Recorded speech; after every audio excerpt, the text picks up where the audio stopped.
वक्फ board का राष्ट्रीयकरण न सिर्फ देश हित में है बल्कि भारत में रहने वाले ये है मिश्रा जी का फैसला।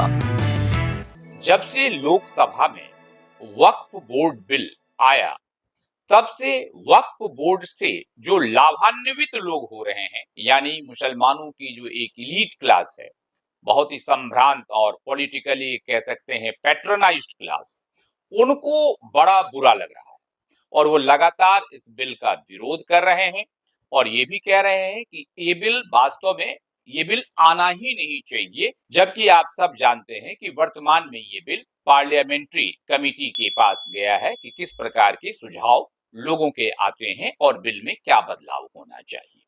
ये एक चीज है। लेकिन दूसरा जो महत्वपूर्ण चीज है वो ये है कि इस मुद्दे पर जो ऑपोजिशन है, चाहे वो कांग्रेस हो, चाहे वो समाजवादी पार्टी हो, इवन जनता दल, हालांकि जनता दल यूनाइटेड ने पार्लियामेंट में सरकार के साथ अपना मत दिया, लेकिन हकीकत ये है कि मन से जनता दल यूनाइटेड भी सरकार के साथ नहीं है और शायद यही कारण है, वन ऑफ द रीजंस, जो लगातार कुछ कदम उठाए गए हैं कि केसी त्यागी जो नेशनल स्पोक्स पर्सन थे जनता दल यूनाइटेड के, उन्होंने रेजिग्नेशन भी दे दिया। खैर, ये भी एक बात है। लेकिन जो बात मैं आपके साथ रखना चाहता हूं और जो मैसेज मैं ऑपोजिशन को भी देना चाहता हूं, भारत के सभी इंटेलेक्चुअल्स को भी देना चाहता हूं, वो ये है कि विश्व में अगर आप मुस्लिम देशों को देखें तो वक्फ की सारी संपत्ति वास्तव में सरकार की संपत्ति के रूप में आ चुकी है, जिसे हम कहते हैं नेशनलाइज्ड ऑफ वक्फ बोर्ड। आपको ये जानकर हैरानी शायद नहीं होगी क्योंकि लगातार आप लोग सुन रहे हैं कि वक्फ बोर्ड के पास आज की तारीख में 8.5 लाख एकड़ से भी ज्यादा जमीन है। 8.5 लाख एकड़। और वास्तव में ये इंडियन आर्मी और रेलवे के बाद अगर सबसे बड़ा जमीन किसी के पास है तो वो वक्फ बोर्ड के पास है। तो भाई वक्फ बोर्ड के पास इतनी जमीन क्यों होनी चाहिए और वो जमीन का स्वामित्व सिर्फ वक्फ बोर्ड का क्यों होना चाहिए और वक्फ बोर्ड पर स्वामित्व भारत सरकार का क्यों नहीं होना चाहिए? इतनी बड़ी जमीन। और एक चीज जानकर आप हैरान होंगे कि जब भी इस तरह के बिल का विरोध होता है तो जो स्टेटमेंट्स आप तथाकथित मुस्लिम नेताओं के माध्यम से सुनते हैं वो लोग हैं, इवन ओवैसी साहब तक की मैं बात करना चाहता हूं, जो वक्फ बोर्ड से फायदा उठा रहे हैं, लाभान्वित हो रहे हैं। वास्तव में 99% मुसलमानों को वक्फ बोर्ड से कोई फायदा नहीं है। वक्फ बोर्ड से उन्हें नुकसान है, मुसलमानों को भी और हिंदुओं को भी, क्योंकि वक्फ बोर्ड के पास ऐसे बहुत सारे जमीन हैं जो गलत ढंग से हथियाए गए हैं, हिंदुओं के जमीन भी, मुसलमानों के जमीन भी। और वक्फ बोर्ड ऐसा कोई काम नहीं कर रही है। मकसद ये था कि वक्फ बोर्ड गरीब मुसलमानों के लिए काम करेगी। मकसद ये था कि गरीब मुसलमानों के लिए स्कूल, यूनिवर्सिटी, कॉलेजेस, हॉस्पिटल्स, इस तरह के ऐसी संस्था बनेगी जिससे गरीब मुसलमानों का जो लेवल स्तर है वो काफी ऊंचा हो जाए। जैसा कि आप सब जानते हैं कि आज भी गरीब मुसलमान, यानी आमतौर पर जो मुसलमान है हिंदुस्तान में, उनका जो इकोनॉमिक लेवल है वो नीचे है, बहुत नीचे है। जो हमारे देश का एक जनरल लेवल है उससे वो नीचे है।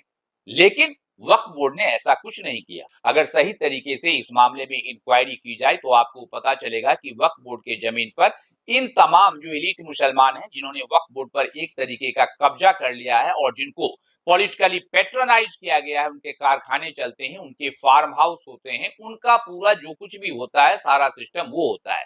उनके जो वर्कर होते हैं, जो काम करते हैं, उनके घर पर काम करते हैं, उन वर्कर्स की सैलरी वक्फ बोर्ड से जाती है और वो व्यक्तिगत हितों के लिए उन वर्कर्स को इस्तेमाल करते हैं। तो भारत सरकार सो रही है क्या? इस पर भारत सरकार को गंभीरता से सोचना चाहिए। और वो सरकार जो इससे पहले थी, अगर वो नहीं सोच पाई तो ये उनकी कमी थी। बगैर किसी देर के वक्फ बोर्ड पर तो मेरा ये मानना है, सिंपली जैसे श्रीमती गांधी के टाइम में बैंक का नेशनलाइजेशन हुआ, जैसे जमींदारों के जमीन को लिया गया, सरकार ने अधिग्रहित किया, उसी प्रकार से वक्फ बोर्ड के भारत के जितने भी हिंदू टेम्पल्स हैं, जो बड़े बड़े टेम्पल्स हैं, वो बिल्कुल सरकार के अंडर में। और एक बात और मैं कहना चाहता हूं, वक्फ बोर्ड इस्लामिक इशू नहीं है। इसका कोई इस्लाम इससे खतरे में नहीं आता है, इसका कोई हदीस से कोई प्रश्न नहीं है। जो मुस्लिम देश हैं, बड़े बड़े मुस्लिम देशों की बात कर रहा हूं, वहां वक्फ बोर्ड राष्ट्रीय संपत्ति है। तो वक्फ बोर्ड की संपत्ति वक्फ बोर्ड की क्यों होगी? वक्फ बोर्ड की संपत्ति राष्ट्रीय संपत्ति होगी। वक्फ बोर्ड का टोटल मैनेजमेंट सरकार के पास आना चाहिए। ये बड़ा सिंपल है, क्योंकि इतने बड़े लैंडलॉर्ड हैं ये, 8 लाख एकड़ जमीन के जमींदार, जिसको वास्तव में लाभान्वित होने वाले उंगलियों पे गिने जा सकते हैं। ये स्वतंत्र भारत का एक बहुत घिनौना चेहरा मैं कह सकता हूं है। इस पर सरकार को कठोर कदम उठाना चाहिए और सभी अपोजिशन से मेरा निवेदन है कि इस प्रकार के मामले में उन्हें सरकार का साथ देना चाहिए। ये राजनीति का मामला नहीं है, वास्तव में ये राष्ट्र नीति का मामला है। और मामला जब राष्ट्र नीति का हो तो हर कोई एक मंच पर एक विचार से आगे आना चाहिए। और ये सिर्फ सरकार की बात नहीं है, वास्तव में अगर ऐसा होता है तो हिंदुस्तान के करोड़ों मुसलमान भी इससे खुश होंगे। ठीक उसी प्रकार से जैसे सरकार ने 3 तलाक का मुद्दा लाया, उसे मुसलमानों के हित में माना गया, न कि अनहित में माना गया, अहित में माना गया। इसी प्रकार से वक्फ बोर्ड का राष्ट्रीयकरण न सिर्फ देश हित में है, बल्कि भारत में रहने वाले मुसलमानों के भी हित में है। आप सबसे अनुरोध है कि हमारे इस चैनल को लाइक करें, सब्सक्राइब करें। आपका ये कार्य हमें उत्साहित करेगा।